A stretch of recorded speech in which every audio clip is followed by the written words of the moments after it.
affairs. Facts and opinion. Their future in our hands. Markets. Globalist technocrats versus the people. A line in the sand. The McIntyre Report. Welcome back, folks. McIntyre Report. Jeremy McIntyre reporting live here for Australian National Review. Follow our 24-hour news headlines. ANR.news. Who was behind the Bondi Massacre? Terrorist attack. Was it a false flag? Well, it depends. What people are divided in Australia and around the world. Of course, people that follow fake news media and believe especially after being emotionally traumatized by such a massacre, just like the Port Arthur massacre, just like October 7th, September 11th, Bali bombings, Christchurch massacre, and so on. They're designed to trigger you emotionally, of course, because they are tragic. But then most people, unfortunately, go straight back into emotional trauma to believing everything on fake news media and not realizing fake news media is owned by the same perpetrators, the people behind the attacks. What people that follow independent media tend to be more critical thinkers, have done some research and realize how the world works is somewhat different to how they told us on CNN or Sky News. So it's divided. People in independent media or critical thinkers and readers or citizen journalists know that this is most likely a false flag. And if it's a false flag, who is the most likely culprit? Well, that would be who does 95% of false flag terrorist attacks on the planet. That would be the state of Israel. Well, no, and then fake news providers, people who watch fake news go, no way, why would Israel kill Jewish people? Well, there's plenty of reasons they would kill Jewish people. Why did they slaughter most 1,100 Israelis in October 7th? Why did they coordinate October 7th as a false flag and then blame on Hamas? Like Hamas let themselves across the border that day, but Israel has a right to defend itself. Well, where was its defense on October 7th? The strongest military on the planet couldn't defend against what? Let me guess. Palestinian army, which there isn't one. So Hamas is has to act as their army, and Hamas has what? A battalion of dirt bikes, Air Force of, let's wait, paragliders. Israel couldn't defend itself against that. For 6 hours, they didn't do anything. 6 hours, they just let them come across the border. Actually, how do they have all the cameras inserted, the mainstream media inserted with Hamas when they come across the border? They must have knew they're about to come across the border. Of course they knew they're about to come across the border. They've been practicing flying paragliders over the prison fence erected around the Palestinians for 2 weeks. Egyptian intelligence told them weeks before the attacks and even days before pending attacks, but Israel decided to do nothing about that. But then we also know Israel is the same state that bombs children to death daily in the Middle East, bombs pretty much every Muslim nation on the planet, and then floods these Muslim immigrants into Australia, into Europe, into London, into America, into the West, and causes massive immigration problems, social division, to divide, to conquer, perhaps, behind their ecology plan agenda. And then Australians like babble and confused, and like the right side of politics will tell you it's left side because they're flooding us with too many Muslim immigrants, and this is what would happen. And the left is going, no, it's the right side of politics, right-wing extremists that are racist that is causing this. And we're divided. And now not knowing that Israel controls both left and right, left faction Zionism, right faction Zionism. Netanyahu is right faction Zionist. Israel also controls the American empire and have controlled their foreign policy for decades or more than 60 years now. They've been responsible for September 11th, JFK bombing a USS Liberty, killing American soldiers, trying to start a war between America and Egypt, and all Middle East wars, or nearly all wars on this planet are banker wars, and Israel is a banking cartel state founded by the biggest, richest banking family on the planet. That would be the Rothschilds, who told you they're God's chosen ones, but if you fact check that, maybe no one bothered, God would not choose a bunch of banker wankers, satanic Luciferians who don't like Christians, Muslims, don't like humans, and love to genocide people by calling us genocide deniers if we dare, or Holocaust deniers if we dare question the one fabricated, exaggerated Holocaust which the whole nation is built on, victimhood of a lie of 6 million people being gassed by a man called Adolf Hitler 80 years ago, which turns out to be not true. So that's not true. What else is not true? Well, anything in the fake news media they own, if you think they don't own the media, well, that's simply not the case. They have been buying up record amounts of media and continue to do so. Israel has signed a $6 million deal with Clock Tower Limited, a company owned by former Trump campaign manager Brad Pascal. Under the agreement, content specifically targeting Generation Z will be produced for TikTok, Instagram, YouTube, podcast. Goal to release over 100 ads per month, create more than 5,000 variations. The contract goes under far to September, who also aims to serve pro-Israel content online throughout websites. So Israel signs agreement with ChatGPT to produce pro-Israel content. Of course, that's the reason I wanted to buy TikTok, not because China's spying on us. No, because younger people on TikTok, younger generation is anti-Israel. They're anti-Israel. I wonder why. Are they anti-Semitic? Or they're anti-Israel because simply having human decency and empathy for children and innocent civilians being bombed to death on a day-to-day basis, just maybe. It's not anti-Semitism. It's actually anti-Israel or anti-anyone that wants to drop bombs on children. I mean, so is the rise of anti-Semitism is a bad thing, or is the rise of anti-Israel is actually a good thing? Imagine a world if people didn't care. It's good that people care. I think people are a little bit over this, right? Totally over this. So now, of course, the first photos, this is the spokesperson. That's magic. This person is 1 in 10 billion. This man is a miracle man. Why is he 1 in 10 billion? Because apparently he survived. He's a Jewish leader, arrived 2 weeks before the Bondi massacre from Israel as part of a change, deal with the anti-Semitism rise in Australia. Well, they certainly dealt with it, shoot some Jewish Australians and others, and then blame it on some Muslims. Well, that's not hardly predictable. But the strangest, man, 1 in 10 billion chance, AI says, of surviving the October 7th attack in Israel and then somehow being in the Bondi massacre just so happened. 1 in 10 billion chance. If you don't question how he survived both, then you're being a very lazy citizen journalist, and you're part of the problem. Furthermore, the man survived ongoing rocket attacks. Now, the guy strangely had time to do. Here he is here. I don't know. Apparently, he was shot in the head. If you're shot in the head and that much blood, that's your injuries from shot in the head.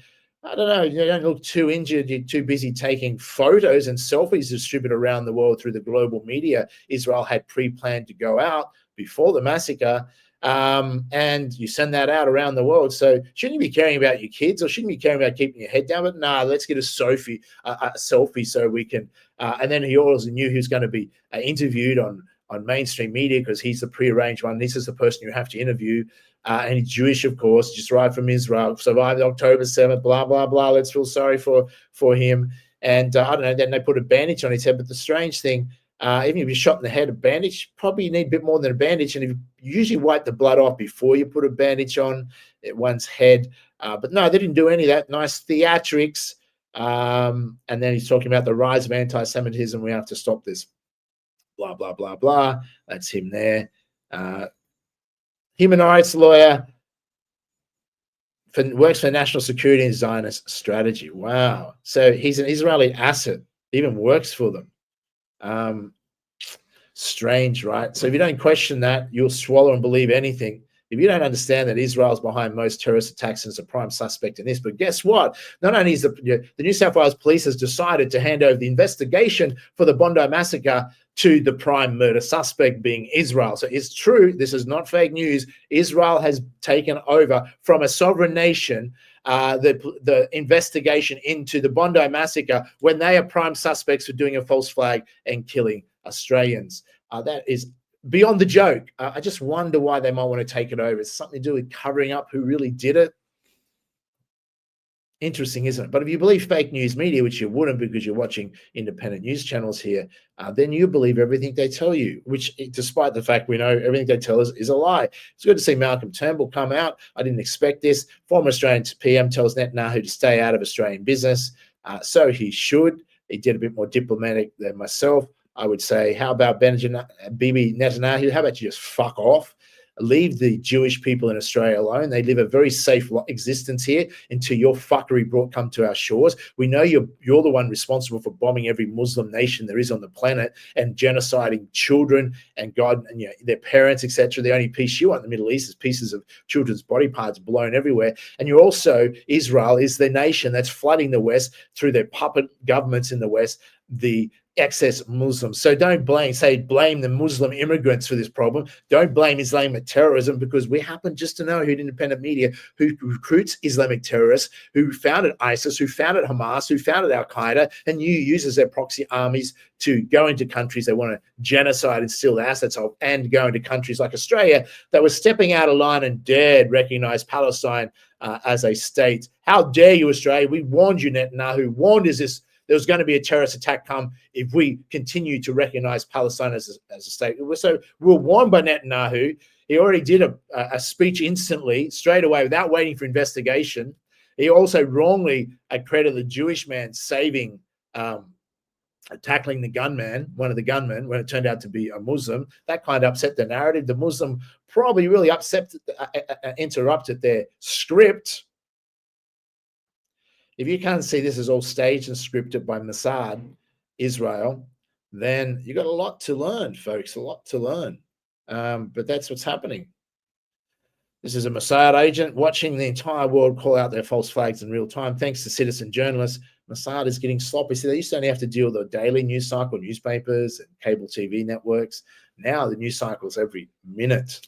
And they can't keep up. People are finding out. Well done, citizen journalists around the world. Keep up the good work. Keep sending in your information, because the collective tens of millions of citizen journalists is what's saving the world right now. Independent media journalists that in most cases work for nothing, risk their lives, especially because now what's likely to happen. Here's something I said this morning.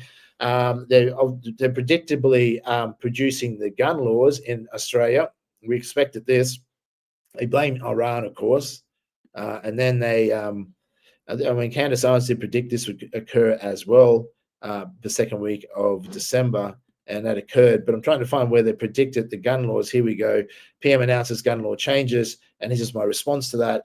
Wouldn't removing the guns and weapons off Israel and their Islamic terrorist proxy armies they recruit and train to use, such as ISIS, to carry out global terror attacks, be a better solution? Like taking guns off Australians, considering we don't have many guns and we aren't the ones that love bombing and shooting kids and their parents to death daily, I can't see how that will solve the problem. Nor will branding the rise of angst against Israel's genocide and false flag attacks as a rise in anti-Semitism, instead of a rise in natural concern about such behavior, achieve anything other than Israel's political objectives.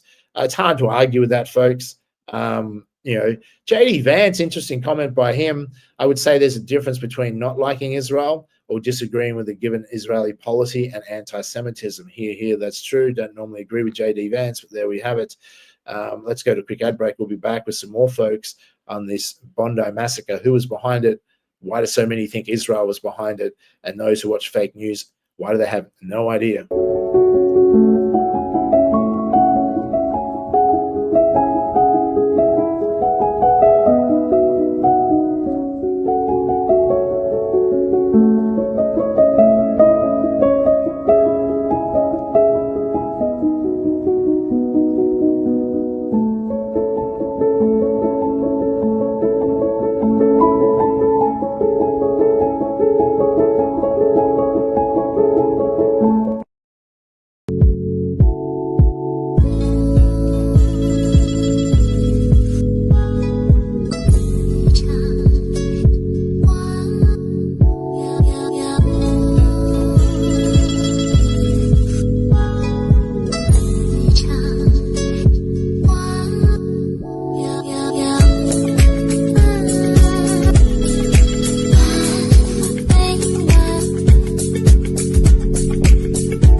The McIntyre Report.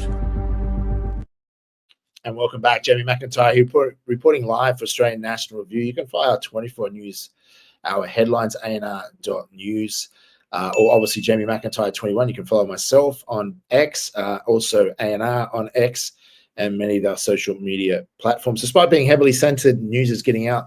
Israel obviously doesn't like independent media, doesn't like free speech either. When we were the host broadcaster for the Free Speech Summit held in Australia back in July 2025, the only nation on the planet that objected to it and sent out their Israeli activists to try and cancel the event. Well, actually, they did cancel from Star Theatre, 1,900-seat theatre. We had over 2,000 bookings for that event, cancelled just days before, and then they had the power. So if people think Israel doesn't have the power to dictate immigration policy in Australia, well, they did then. They dictated within days to have two of our American speakers banned from entering the country, just like they had Candace Owens banned the year before, who were going to have headline the Global Economic Forum to take on the World Economic Forum nutters.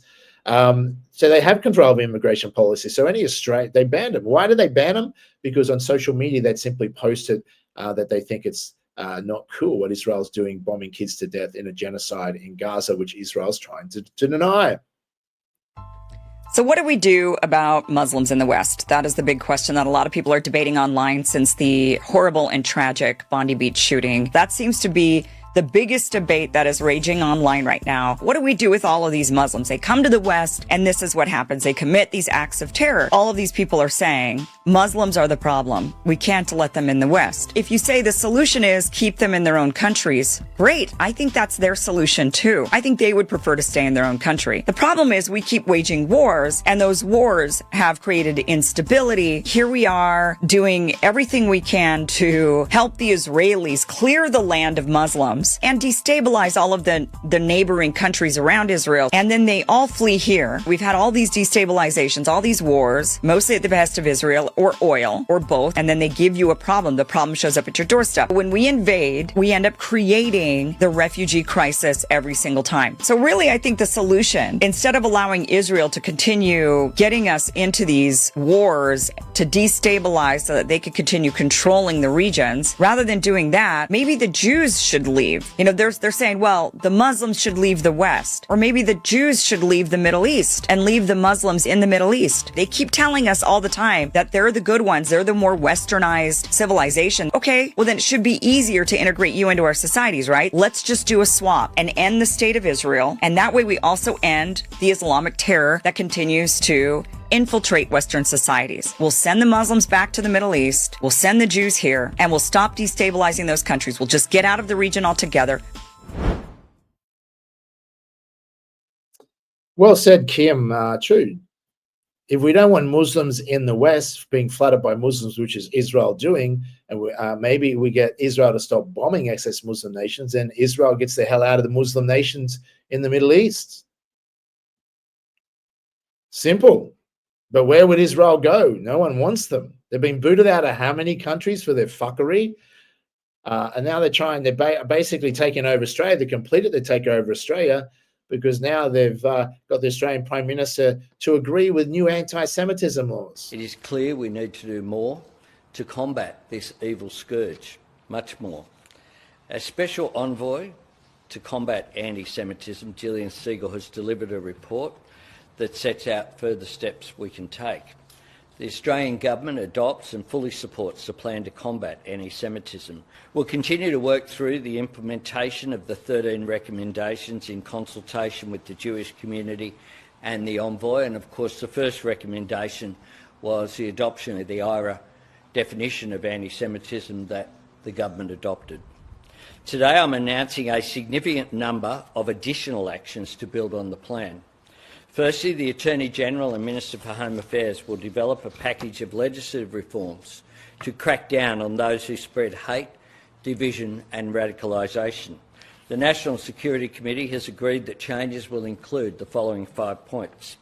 Agreed changes will include 1. Aggravated hate speech offence for preachers and leaders who promote violence.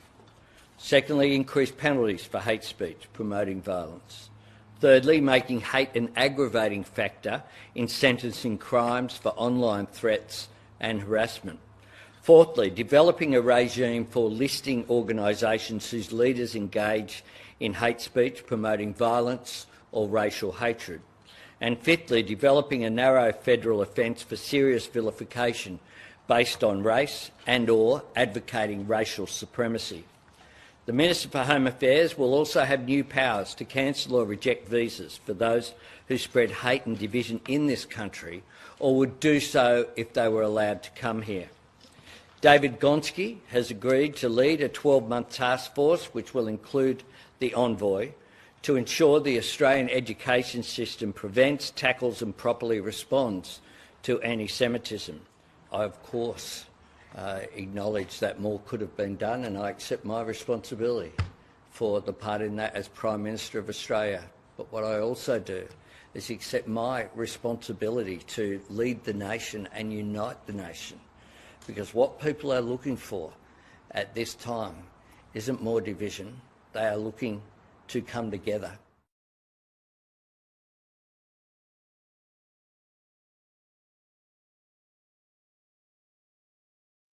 Well, there's Australian Prime Minister Anthony Albanese, not exactly a strong nationalist leader. That's right, he's a left-wing globalist puppet. Left faction Zionism control him. That's why there's mass immigration into Australia, leftist governments, and why you got a mass amount of Muslims needing to immigrate is because of Netanyahu and the right faction governments, which bomb the shit out of them every day. So the idea we need to come together.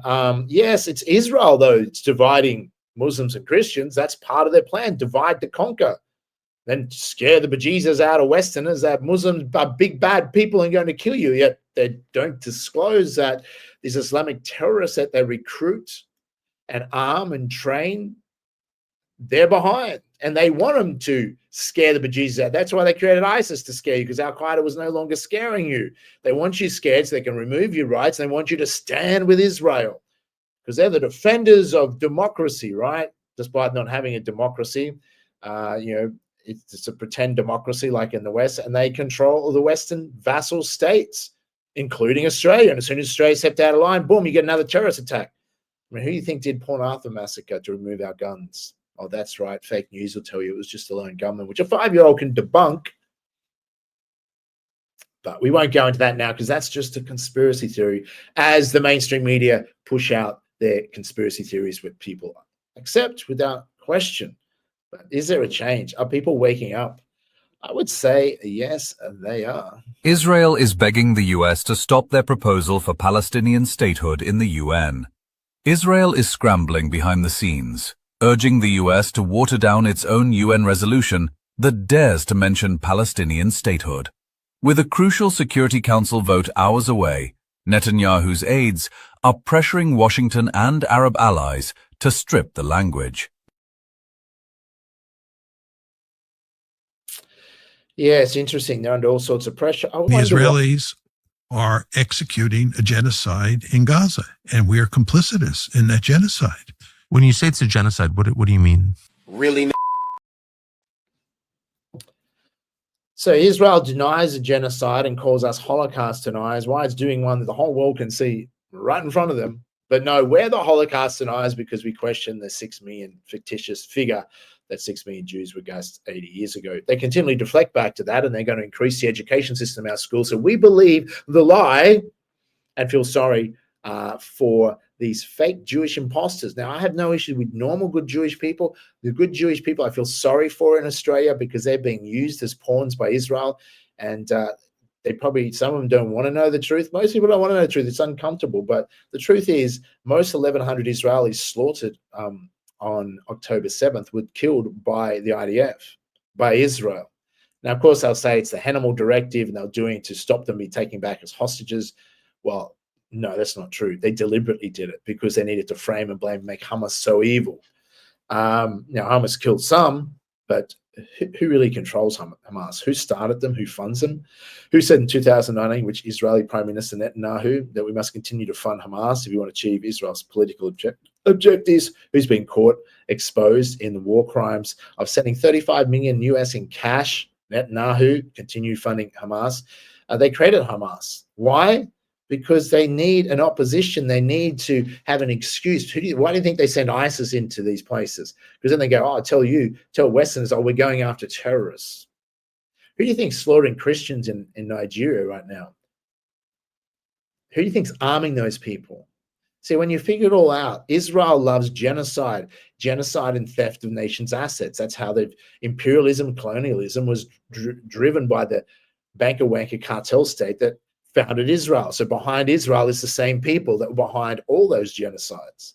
And once you understand that, you realize that they shoot sniper kids in the head not once but twice, which is hardly accidental, in Gaza on a day-to-day basis. Do you think it's hard for them to send some of their ISIS proxies to Australia in a pre-planned false flag attack and slaughter Australians to make a point? No, they have motive, capability, and past behavior pattern of history to do this. So if you don't know that, you've got a lot to learn. So that's why we put up $1 million before we started the investigation, Australian National Review, that we knew it would be Israel. And this is what to look for. Predictably, they will blame and frame a Muslim or Islamic terrorist. How do we know that?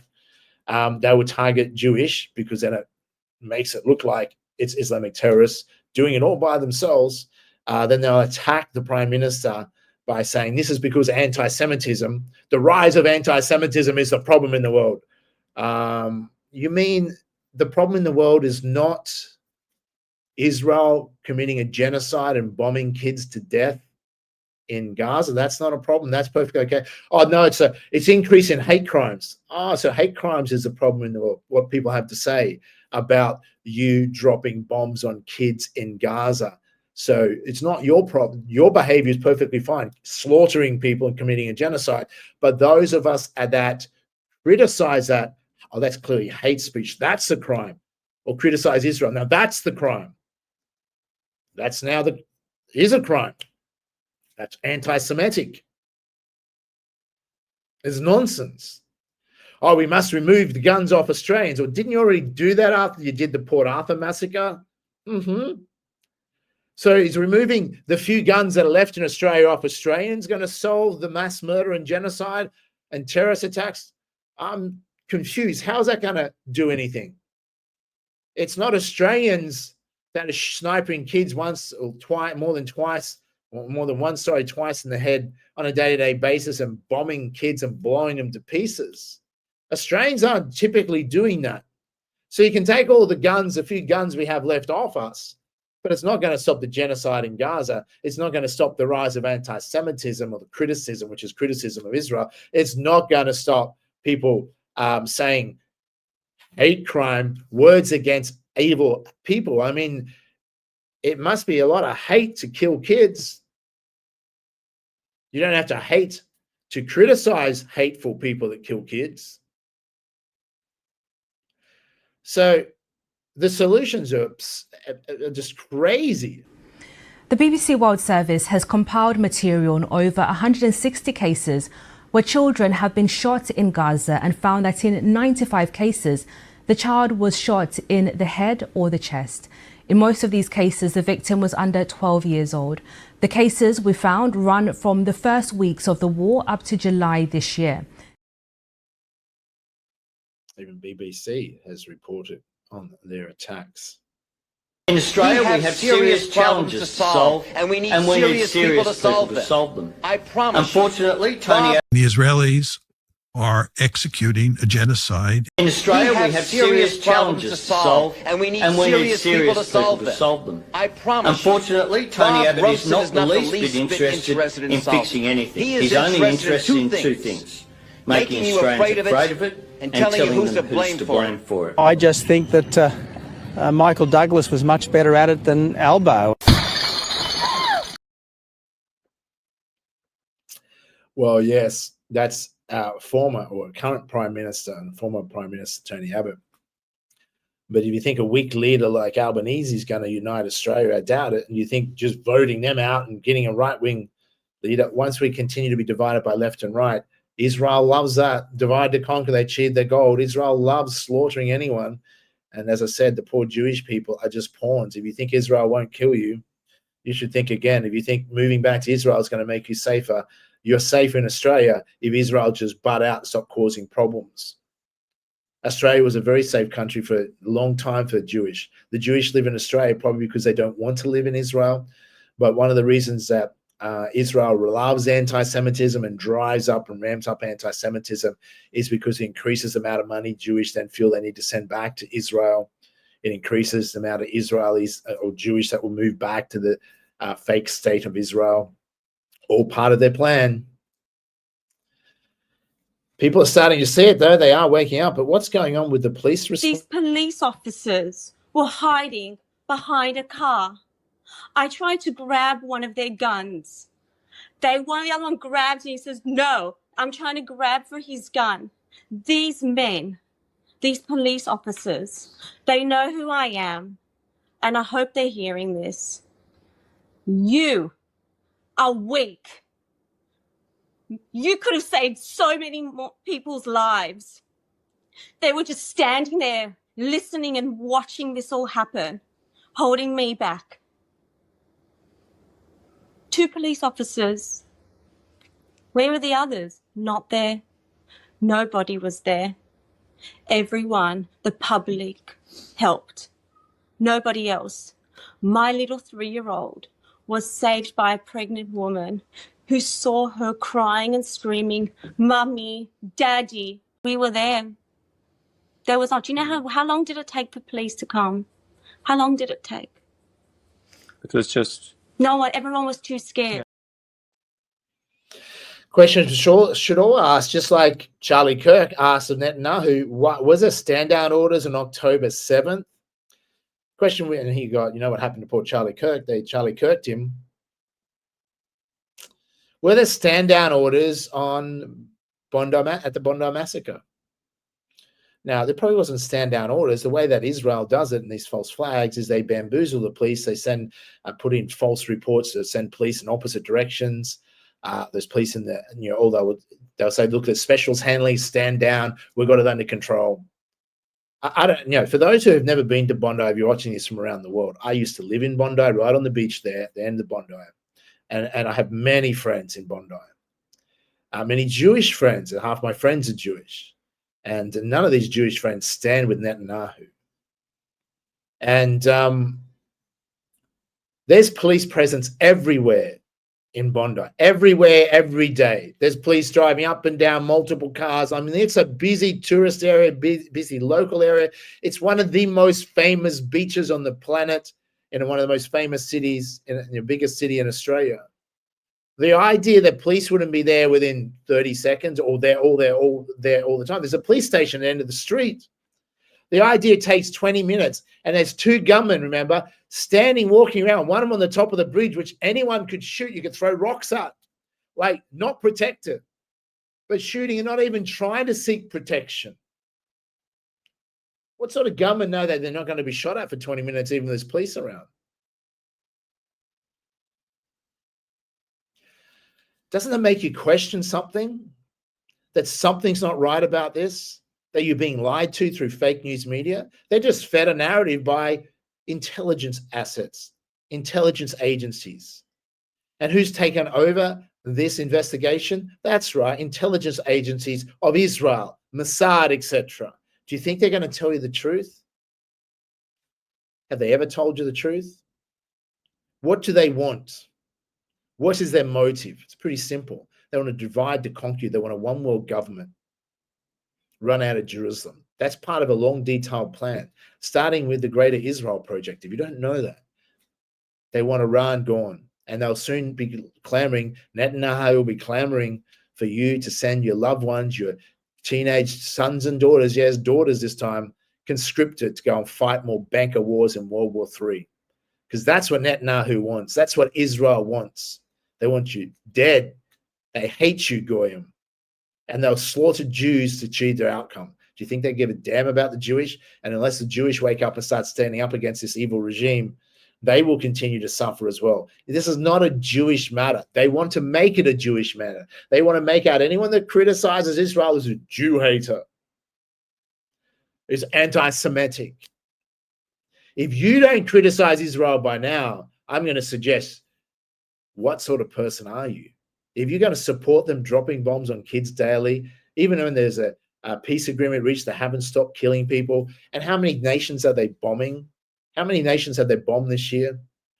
All they bring to anyone's door is death and misery. They are a death cult. Zionism is a death cult, global terrorist cult, a deluded sense of supremacy, one world government wannabe, wet dream, delusion, fantasy. Sick, satanic people. And you should have nothing to do with that, especially if you're Jewish. We all must have a turning point like Charlie Kirk did months before they killed him, and realize that Israel is a fake state created in 1948, is not biblical, and God did not choose them. And once you understand that, and there's a state masquerading, it's a devil state, tricking people. They just flew 1,100 Christian pastors from America to brainwash them, and here's some more money. They're paying influencers $6,100 to $7,100 US. Stand with us to post pro-Israel content. They're desperately controlling and trying to buy up the bit of media they don't own to control the narrative. They're funding school education programs in Australia. You will learn to stand with Israel, or we'll do more Bondi or Port Arthur or Bali bombing attacks. That's basically what you've been told. We'll be back after this break.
The McIntyre Report.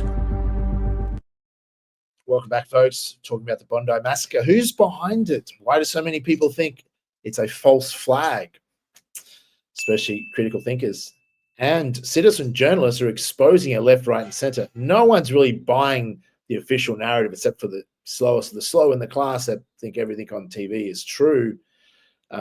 But most are asking questions, and so they should. Ben, thank you Can very I just, much. before we go, I'd love to list the lifeguards who are... But we don't have time for that. I'm really sorry. But no, thank you so much for coming on.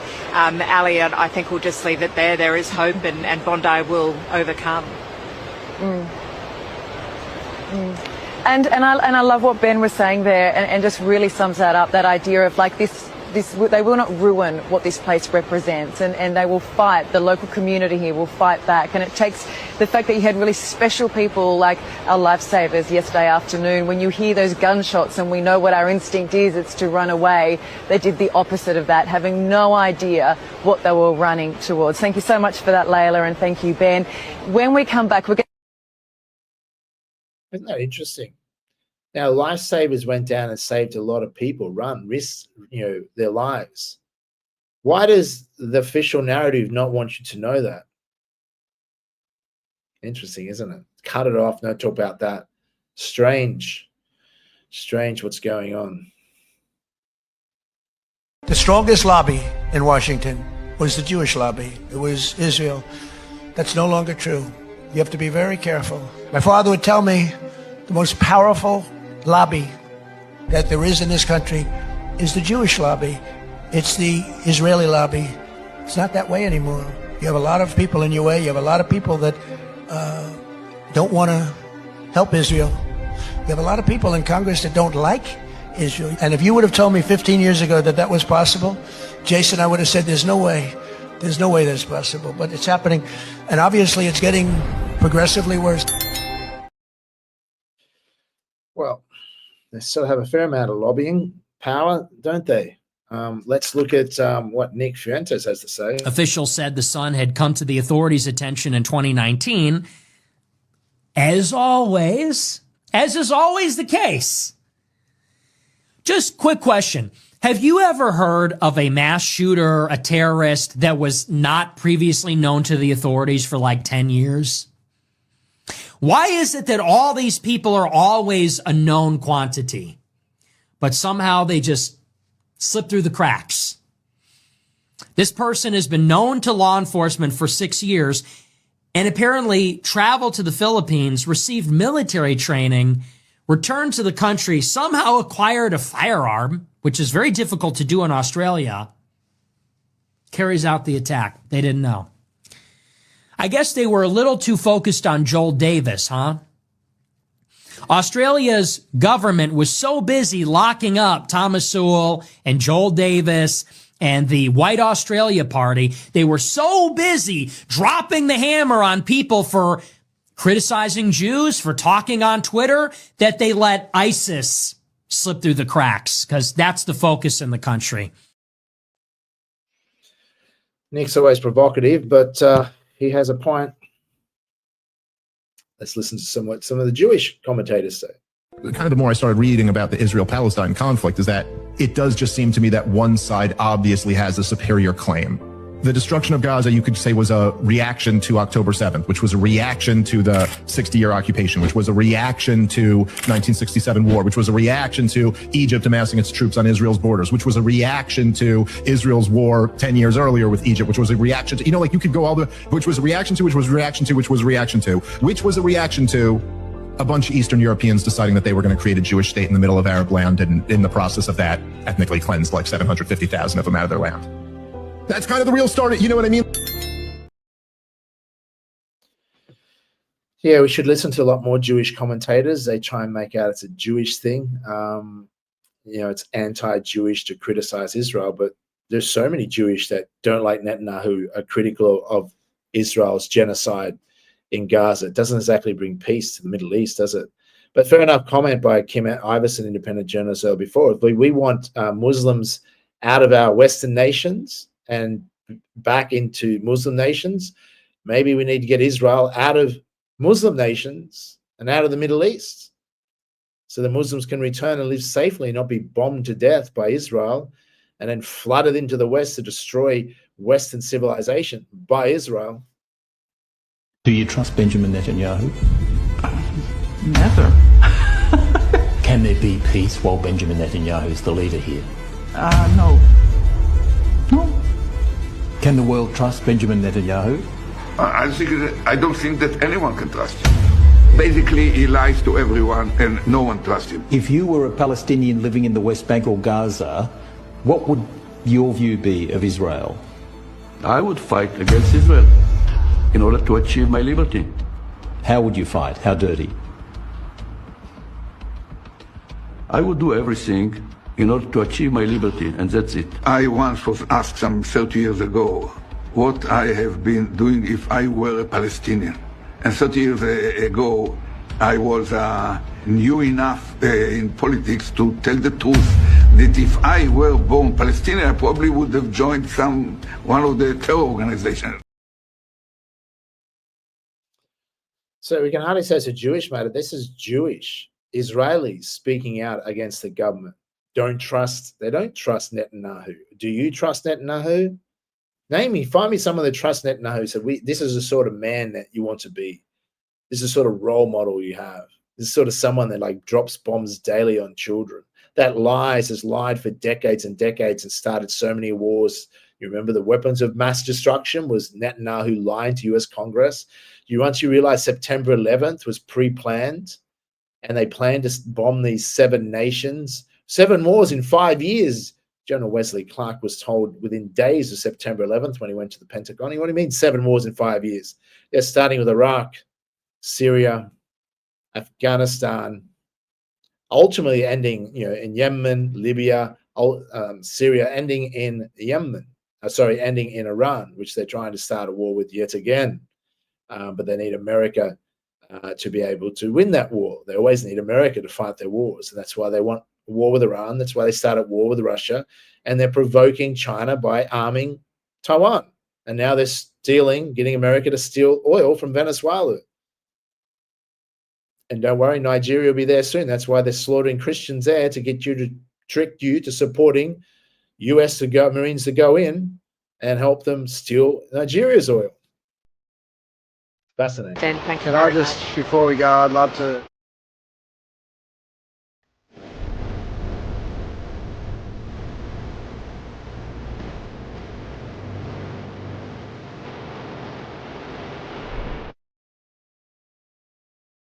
Do you trust Benjamin Netanyahu? So it's very interesting, but it's true what Putin says as well. Now they claim that Putin's a war criminal for defending his Russian border in eastern Donbass, where they're actually invited into eastern Ukraine to protect, which are Russians, ethnic Russians living there, that were being genocided by Azov battalions, Nazi battalions in Ukraine. Another war by Israel, left-wing Rothschilds. Why? Because that's where they're from. Eastern Ukraine is formerly Khazaria, and they're Khazarian. And so they're not even Jewish. They're fake Jews that learned to print fake money and took over the control of the fake Federal Reserve, which is not federal, has no reserves, and they print that fake money, but they charge you real income tax. Yes, Rothschilds, the founders of Israel, invented income tax. If you want to know why you have to pay so much income tax, now you know who to blame. Stand up and oppose and boot these individuals, these elites, out of the West, out of Australia, and you'll have a bright future. If you don't, you could just be arrested for criticizing a genocide. So we have, folks, this episode. We'll be back with some more tomorrow.